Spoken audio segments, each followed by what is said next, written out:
Le journal. Séance de travail ce matin à la primature entre Christian Osuka Raponda et Biendi Maganga Moussavu, ministre de l'Agriculture. Principaux points inscrits à l'ordre du jour, l'organisation des réserves des terres agricoles et la sécurité alimentaire.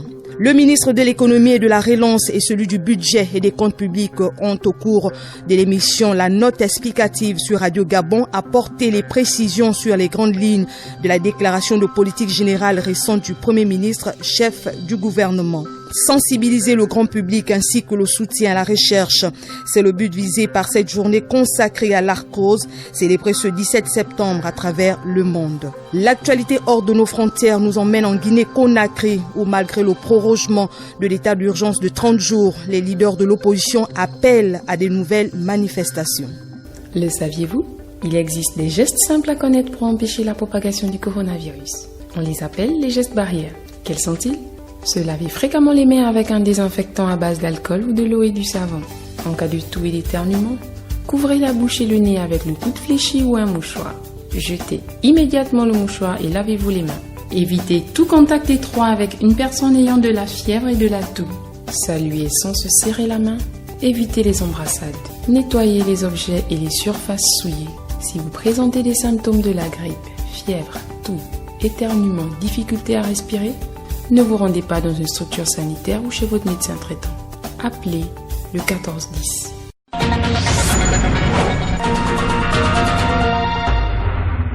Bienvenue à cette principale édition d'information de la soirée sur Radio Gabon. En ouverture de ce journal, conseil de cabinet ministériel ce matin à la primature, le Premier ministre chef du gouvernement, Rose Christian Osuka Raponda, a échangé avec le ministre de l'Agriculture, Biendi Maganga Moussavu.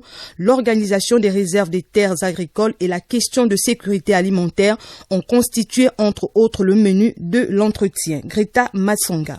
C'est dans le cadre de la mise en œuvre de sa déclaration de politique générale que Rose Christian Osuka Raponda, Premier ministre du Gabon, échange depuis ce début de semaine avec les différents responsables des départements ministériels. Après le ministre des Eaux et Forêts, le tour est revenu ce jeudi à Biendi Maganga Moussavu, ministre de l'Agriculture. Pour mon département ministériel, celui dont j'ai la charge, 4 points essentiels ont été annoncés par le Premier ministre. D'abord, le soutien aux petits producteurs, la mise à disposition, la mobilisation de terres arables, l'industrialisation de la filière tonnière et la construction de 5 centres de débarquement, centres de pêche à travers le pays. C'était donc l'occasion pour nous, avant tout, de faire le point de l'avancement de ces dossiers importants et de rassurer Madame le Premier ministre sur le moment auquel les livraisons se feront. Chargé également de piloter le projet d'appui au programme Graines, le ministre Biendi Maganga Moussavu a saisi l'occasion pour faire le point de la deuxième phase. Nous sommes dans la phase d'infrastructure, puisqu'il y a un certain nombre d'appels d'offres qui sont préparés par l'unité gestion du projet pour pouvoir faire en sorte de construire dans le pays des pistes agricoles, près de 772 km de pistes agricoles, le fait de mettre des centres de multiplication de semences, 6 centres de multiplication à travers le pays, le fait de réhabiliter l'École nationale de développement rural pour apporter de la formation, de la structuration au secteur, d'apporter un soutien en matière de plateformes multiservices à nos agriculteurs, puisque c'est 15 plateformes multiservices qui vont être aménagées à travers le pays. Une plateforme multiservice, c'est une plateforme où vous avez du matériel de la mécanique agricole, des tracteurs, des engins pour pouvoir aménager les terres et faire en sorte qu'il y ait un vrai soutien en matière de conseil agricole également, conseil scientifique aux agriculteurs. Cette étape terminée, l'heure est désormais au suivi des chantiers. Notons que les conseils de cabinet ministériels se poursuivent. Et comme annoncé sur nos antennes, la rédaction de Radio Gabon a reçu ce jeudi les ministres Jean-Marie Ogandaga de l'économie et de la relance et Sostène Osungu Dibango du budget et des comptes publics. Les membres du gouvernement ont été reçus dans le cadre de l'émission La Note explicative. Gaël Mbimba Okoko. Invité pour expliquer de manière détaillée le discours de la politique générale du Premier ministre chef du gouvernement, Rose Christian Osuka Raponda, les ministres Jean-Marie Ogandaga et Sostène Osungu Dibangoy ont réagi sur les questions liées à la stratégie de gestion de la dette intérieure, les sources de financement innovantes pour la relance de l'économie, l'assainissement et la gouvernance de la commande publique. Jean-Marie Ogandaga, ministre de l'économie et de la relance, et Sostène Osougou Dibangoy, ministre du budget et des comptes publics. Il faut qu'ils aient accès à la commande publique. Il faut qu'ils aient accès au marché public. Et c'est de leur donner la possibilité de travailler, de concourir. C'est leur donner la possibilité aussi d'être à jour d'abord, de réaliser les travaux. Oui, il y a de la place pour les petites et moyennes entreprises, pour les très petites entreprises. Il y a la place pour tout dans cette commande publique. Le plus important ici est de se dire, est-ce que toute entreprise peut participer à la commande publique? La réponse est oui. Oui, parce que la loi le permet. Quand vous entendez parler du code des marchés publics, c'est l'ensemble des textes qui organisent la commande publique. Les grandes entreprises, moyennes, petites, participent à la commande publique. Oui, c'est parce que c'est leur droit. Mais à côté de cela, on ne va pas aussi donner le marché à n'importe qui. On va donner le marché à celui qui a la capacité technologique, la capacité financière, la capacité humaine. Il y a des conditions. Toutes ces conditions doivent être remplies parce que l'objectif pour vous et moi, c'est la bonne exécution des travaux. La note explicative est une émission initiée par le gouvernement gabonais. Après Jean-Marie Ogandaga et Sostène Osougou Dibangoy, Patrick Daouda Boudiama est le prochain invité de la note explicative. Et au cours de cette émission, les membres du gouvernement ont répondu à la question liée au mode d'attribution des marchés publics.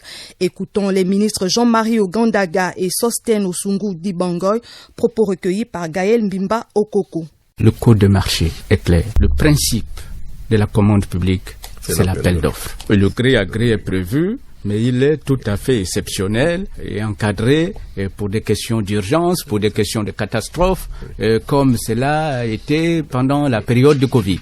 Le rapport de 2019 sur l'évaluation de l'investissement l'a montré. Oui, il y a une forte propension du gré à gré. Aujourd'hui, demain, pour améliorer la commande publique. Et je pense que ça, c'est un élément clair du discours de politique générale de Madame le Premier ministre. Il faut privilégier les appels d'offres. Ça revient à respecter 3 principes. Premièrement, l'accès de tous à la commande publique. Deuxièmement, c'est l'égalité de traitement des candidats. Troisièmement, c'est la transparence dans la procédure. Quand les entrepreneurs se plaignent, on ne peut pas balayer du revers de la main ce qu'ils disent. Mais il faut toujours analyser pourquoi est-ce que, depuis un bon bout de temps, il y a une forte prédominance du gré à gré. Le gré à gré vient quand? Le gré à gré vient lorsque il faut préfinancer les travaux. Lorsque l'État n'a pas suffisamment de moyens pour payer. Le cas de la Covid nous l'a démontré. Lors de cette crise on n'a pas pu faire des appels d'offres. Si c'est ce cas, nous nous en excusons. Le deuxième cas, c'est lorsque on requiert un préfinancement, lorsque ces entreprises peuvent préfinancer et qu'elles n'ont pas été appelées. Là, encore une fois, c'est un tort, mais d'une manière générale, la règle dans les marchés publics, c'est l'appel d'offres. On doit restaurer la règle. Si toutefois on s'en était écarté, il faut revenir à l'orthodoxie de gestion. L'orthodoxie nous demande que face à la commande publique, il faut faire participer tout le monde à la commande publique, du plus grand au plus petit, et en respectant la règle qui voudrait que, même si c'est un grand qui a remporté le marché, il y a une part réservée à la sous-traitance, c'est-à-dire aux petits. La question de l'appurement de la dette intérieure et extérieure a également été évoquée au cours de ce passage sur les ondes de Radio Gabon. Le gouvernement s'engage à rembourser celle-ci. Plus de précisions dans ce reportage de Ré Moussavou. C'est pour édifier les populations sur les actions menées par le gouvernement, voulues par le président de la République Ali Bongo Ondimba, que les membres du gouvernement en charge de l'économie et de la relance et du budget et des comptes publics ont été reçus à Radio Gabon dans le cadre de l'émission La note explicative du gouvernement. La stratégie économique du Gabon, la gestion de la dette intérieure et les ressources de financement innovants ont meublé les échanges. Jean-Marie Ogandaga, ministre de l'économie et de la relance. La première chose que nous pensons faire au sortir de cette crise, c'est de favoriser la création de richesses par la création d'emplois dans un contexte d'une création inclusive. Il est question de cerner tous les départements, tous les secteurs candidats à la croissance, tous les secteurs susceptibles d'avoir une main-d'œuvre importante, et c'est pour cette raison on parle de création d'emplois. Et enfin, renforcer la position extérieure du Gabon, parce que quel que soit ce que nous pouvons faire à l'interne, si au niveau externe nous ne sommes pas crédibles, il est difficile de mobiliser des investisseurs. Il est difficile de faire en sorte que les institutions ou les créanciers qui veulent nous accompagner nous fassent confiance si notre position extérieure au niveau bancaire et au niveau financier est fortement dégradée. L'assainissement et la gouvernance de la commande publique n'étaient pas en marge des discussions. Sostène Osungu Dibangoy, ministre du Budget et des Comptes publics. La dette, d'une manière générale, c'est l'ensemble des engagements de l'État. Nous allons effectivement mettre en place un programme de paiement de la dette intérieure, mais de la bonne dette intérieure, c'est-à-dire celle qui a une contrepartie productive, une dette qui a donné lieu à une réalisation effective des travaux. C'est ça la bonne dette. Ce vendredi 18 septembre 2020, le ministre de l'Enseignement supérieur, de la Recherche scientifique, du transfert de technologies, de l'Éducation nationale en charge de la formation civique va présenter l'expérience réussie de la digitalisation des résultats du baccalauréat 2020 et la réforme de l'éducation.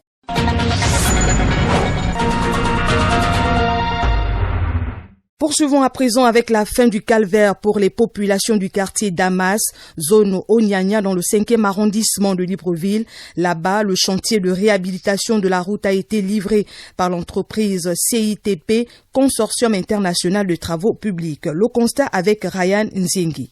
Après 3 semaines de travaux de réhabilitation de la route Damas-Onyanya, le chantier est enfin livré par l'entreprise Consortium international des travaux publics. Cet axe complètement bitumé sur un linéaire de 350 mètres est le fruit d'un partenariat public-privé. Ba Amadou Tidjane, directeur technique de CITP. Sur l'aménagement des voiries urbaines de Libreville, comme convenu, on était sur ce site-là, livré totalement cette route à Damas. On va passer à l'autre qui est à côté. Au début, c'était vous venez tout le temps, vous nous faites ça et après vous ne venez plus.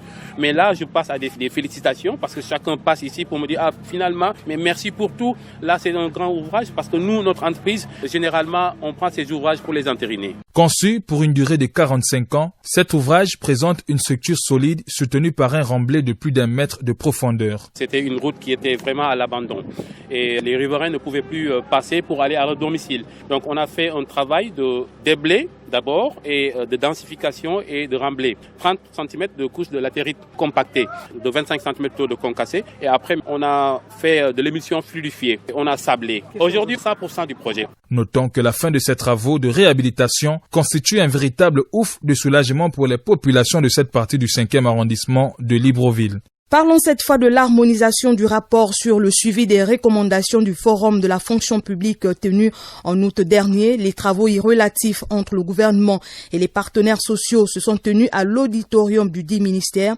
en vue de la présentation prochaine de ce rapport finalisé au ministère de l'Emploi et de la fonction publique et du Travail. Le compte-rendu est de Issa Steve Mefan.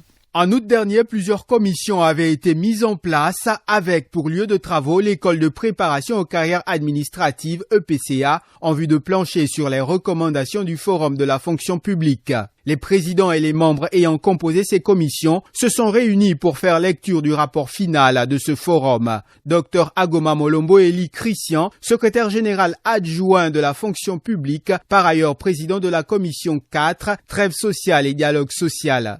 Nous avons passé plusieurs semaines à pouvoir examiner et peaufiner ce rapport pour que le consensus puisse prévaloir. On a effectivement associé tous les membres, tous les commissaires, aussi bien les agents publics que les partenaires sociaux, afin que nous fassions lecture ensemble de ce document et que les plus hautes autorités puissent le valider.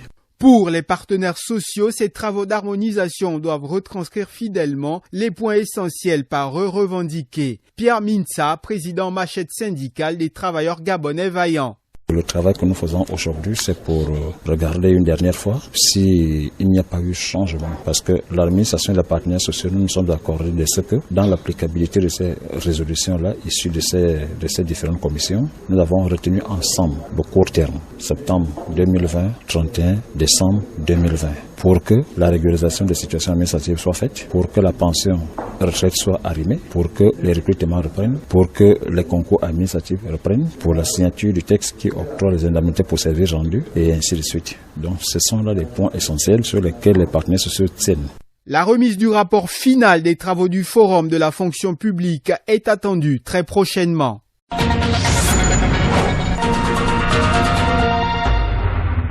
Poursuivons ce journal avec la célébration ce 17 septembre de la journée mondiale de l'arthrose, dont le but vise la sensibilisation du grand public face à cette maladie, ainsi que le soutien à la recherche. Au Gabon, aucune manifestation n'a été organisée à l'occasion.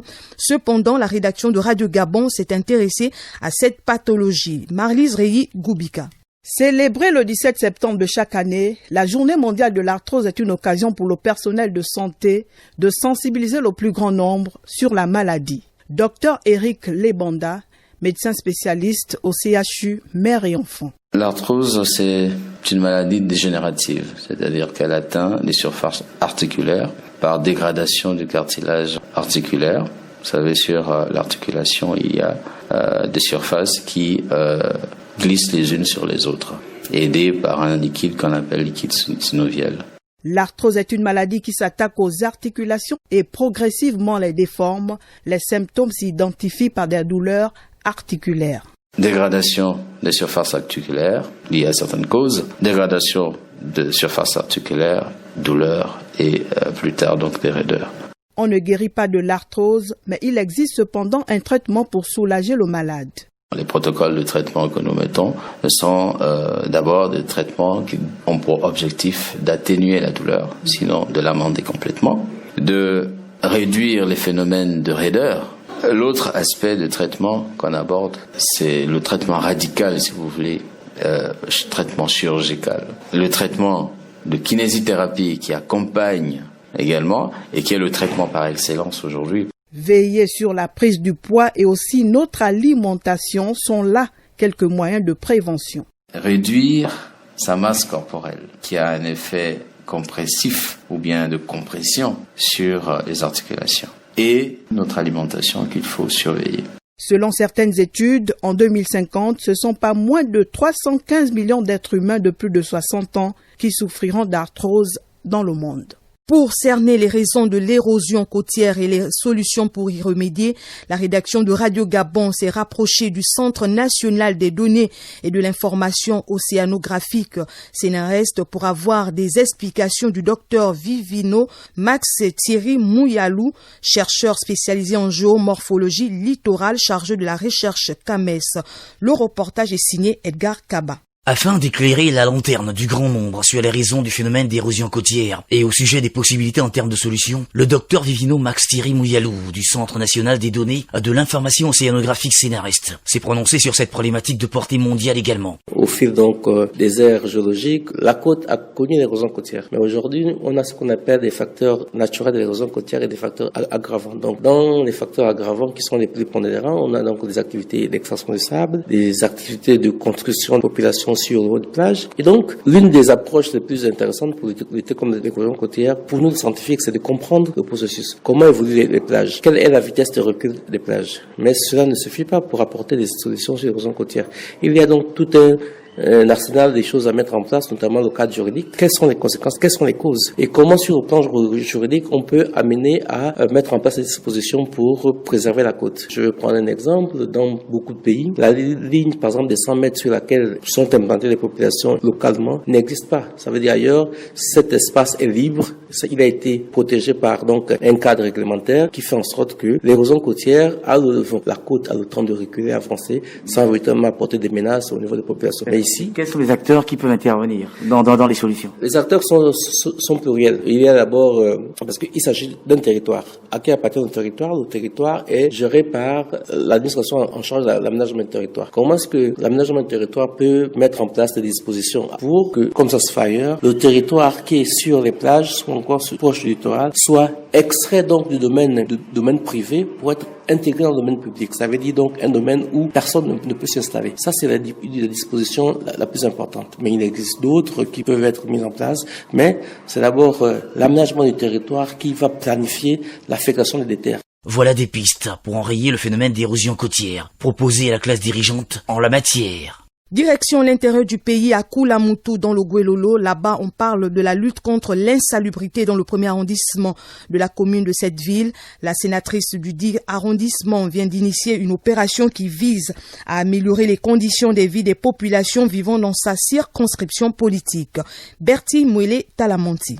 Sachant que la propreté est la première image qu'une ville offre à ses populations et visiteurs, la sénatrice du premier arrondissement de la commune de Koulamoutou, Nanette Longa Makina, vient de mettre un point d'honneur dans cette partie de la capitale provinciale de Leguelono dans le but de contribuer à l'embellissement de son fief politique afin d'améliorer le cadre de vie de ses populations. Zéphirin Boudianga, c'est le coordonnateur de cette opération. L'insalubrité dans la commune de Koulamoutou, on se rend compte qu'elle est grandissante. Donc nous sommes dans la première étape, comme je le disais déjà, des bacs à ordures pour le conseil municipal, un peu plus précisément, premier arrondissement. Ce geste, qui n'est pas le premier du genre, vient une fois de plus renforcer le système de lutte contre l'insalubrité en évitant les dépôts des ordures à l'air libre. À côté de cela, les bavettes ont été également mises à disposition pour continuer à lutter contre la Covid-19. Depuis Koulamoutou pour le compte de Radio Gabon, Bertie Mollet-Talamanti. Place à l'actualité internationale avec vous, Tiane Davila Lengimini. Bonsoir. Bonsoir, Rokia. Direction la Guinée-Conakry où un mouvement contestataire a décidé de lancer un nouveau cycle de manifestations anti-Condé. Et ce sera dès le 29 septembre que les membres du mouvement citoyen descendront dans la rue pour exiger le départ du président guinéen. Ces anti-Condé s'opposent à un possible troisième mandat de l'actuel chef de l'État au pouvoir depuis 2010. Le dirigeant de ce mouvement, Abouraman Sano, a d'ailleurs appelé la population de Conakry et ses environs à se joindre à cette nouvelle série de marches pacifiques. Présidentielle en Côte d'Ivoire, l'opposition à travers la plateforme EDS, Ensemble pour la démocratie et la souveraineté, appelle la mobilisation. EDS, Ensemble pour la démocratie et la souveraineté, lance un appel pressant à la mobilisation des militants et sympathisants des partis et organisations membres de cette plateforme, des démocrates de tous bords et du peuple de Côte d'Ivoire, le but étant de faire barrage à la forfaiture d'Alassane Ouattara et à se mettre en ordre de bataille pour des manifestations conformément à la Constitution. Et puis le FMI, le Fonds monétaire international, vient de débloquer $1 milliard en faveur de l'Angola pour aider le pays à surmonter la crise provoquée par la Covid-19. Tiane. Cette aide s'inscrit dans le mécanisme de crédit du Fonds monétaire international. Il porte à $2,5 milliards le soutien apporté à l'Angola depuis la signature d'un accord en décembre 2018. Cet accord prévoyait une aide pouvant aller jusqu'à 3,7 milliards. Il faut dire que la crise sanitaire actuelle a lourdement impacté l'économie du pays. Merci Tiane Davila Lengimini pour toutes ces nouvelles.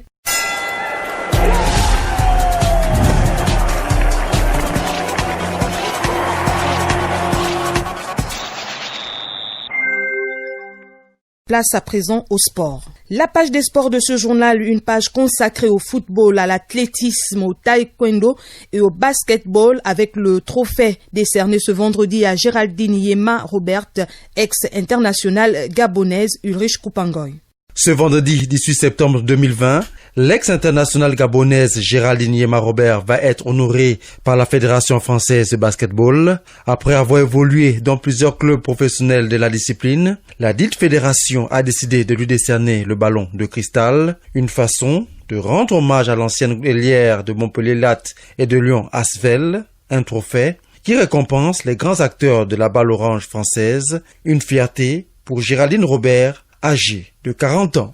Et puis, le comité de normalisation de taekwondo a quasiment bouclé le processus d'identification des clubs et associations devant prendre part à l'élection des comités directeurs des ligues provinciales, lesquels éliront le prochain bureau directeur de la Fédération gabonaise de taekwondo. L'auteur de ce travail, le président du comité de normalisation de taekwondo, Guy Martial Bouka, nous fait le point de la situation. Il est au micro de David Magena. Nous venons de publier les résultats pour montrer sur l'ensemble du territoire la situation des clubs et des associations de taekwondo. Mais nous avons laissé une période de régularisation qui va permettre aux clubs et associations de pouvoir venir déposer auprès de la commission via les directions provinciales de sport les documents qui manquent pour ceux qui n'ont pas de les documents au complet. Et donc, ce sont ces clubs et associations qui seront retenus après la phase, la période donc de recours, ce sont ces clubs-là qui vont participer à l'élection des comités directeurs des ligues. Et lorsque nous aurons élu donc les comités directeurs des ligues, les présidents donc de ces ligues-là viendront élire le président du bureau fédéral. De l'athlétisme, le verdict est tombé. Lamine Diack est reconnu coupable de corruption dans le scandale de dopage d'athlètes russes. L'ancien président de la Fédération internationale d'athlétisme a été condamné à 4 ans de prison, dont 2 avec sursis, plus 5 millions d'euros d'amende pour corruption passive dans le versement de pots de vin par des athlètes russes. Du football, la Libye va affronter en match amical international les îles Comores, une rencontre qui va se disputer le 8 octobre prochain en Tunisie. C'est dans ce pays que la Libye joue tous ses matchs internationaux depuis que le pays vit une instabilité sociopolitique. Un match qui servira de préparation pour les deux pays en vue des éliminatoires de la CAN 2021 en novembre. La Libye doit faire son retard dans son groupe où est logée la Tunisie, la Tanzanie et la Guinée équatoriale. Enfin, Abderrahmane Ahmad a été élu récemment président du comité olympique et sportif algérien pour 4 ans. Ahmad a obtenu 105 voix contre 32 pour Mabrouk Kerboua et 4 pour Soumia Fergani. Cette élection met fin aux nombreux problèmes nés des accusations portées contre Beraf depuis plusieurs années, d'où sa démission en février dernier. Par ailleurs, le président sortant Moustapha Beraf reste président de l'Association des comités nationaux olympiques d'Afrique. Ulrich Koupango du service des sports. Nous procédons au rappel des titres. Séance de travail ce matin à la primature entre Christian Osuka Raponda et Biendi Maganga Moussavu, ministre de l'Agriculture. Principaux points inscrits à l'ordre du jour, l'organisation des réserves des terres agricoles et la sécurité alimentaire. Le ministre de l'économie et de la relance et celui du budget et des comptes publics ont au cours de l'émission La note explicative sur Radio Gabon apporté les précisions sur les grandes lignes de la déclaration de politique générale récente du Premier ministre, chef du gouvernement. Sensibiliser le grand public ainsi que le soutien à la recherche, c'est le but visé par cette journée consacrée à l'arthrose, célébrée ce 17 septembre à travers le monde. L'actualité hors de nos frontières en Guinée-Conakry où malgré le prorogement de l'état d'urgence de 30 jours, les leaders de l'opposition appellent à des nouvelles manifestations. Point final à cette principale édition d'information de la soirée préparée par l'ensemble de la rédaction de Radio Gabon, à la mise en onde Ulrike Lonka, au montage Julien Makita, à la réalisation Ryan Zengi. Je suis Roki Amonime. Merci de nous avoir suivis. À demain.